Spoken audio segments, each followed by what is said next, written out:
Governor Gwen Garcia mo apilar sa habig sa dakbayan sa Talisay o ibalik ngadto sa General Community Quarantine gikan sa kasamtangan karon nga modified enhanced community quarantine.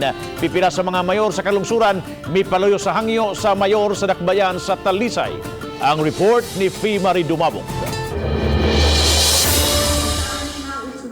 Atol sa consultative meeting ni Gobernador Garcia uban sa mga mayor sa lalawigan ug sa mga pangulo sa nagkadayang ahensya sa gobyerno kagahapon sa hapon. Iyang gibutyag nga siya ang moapilar sa habig sa dakbayan sa Talisay nga ibalik kini sa GCQ. Ubo sa IATF Resolution Number 30S-2020, gitagan og gahom ang mga provincial governor kabahin sa status sa mga lungsod ug component cities ubo silang jurisdiksyon. Matod sa gobernador nga lakip sa nasurpresa si DILG Undersecretary Ipi Macodinsing kung nganong napaubos ang Talisay City sa MSCQ, samtang ubang bahin sa lalawigan ang ubos na sa GCQ.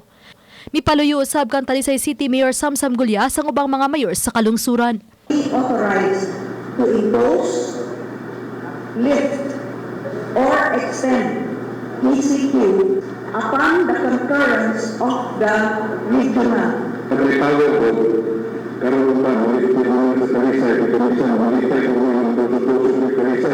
Based on the resolution just read. So this is for District 1. Mipasali ginoon si Dr. Jaime Bernadas, Director sa DOH-7 o co-chairman sa RIATF, nga ilakip nila sa ilang hisgutan ang reclassification sa Talisay City. Gilantawan nga makakuha og maog feedback sa appeal si Garcia. Samtang giangkon usab ni Bernadas nga managlay ang data sa rehiyon ug sa kauluhan apan gipangitaan na kini og pamaagi aron magkatugma ang mga kaso. There were some problems encountered in the database and including the national.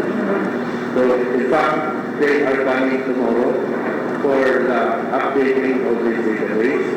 Uban ni Cleofer Lumayag, ako si Fee Marie Dumabok. Balitang Bisdak.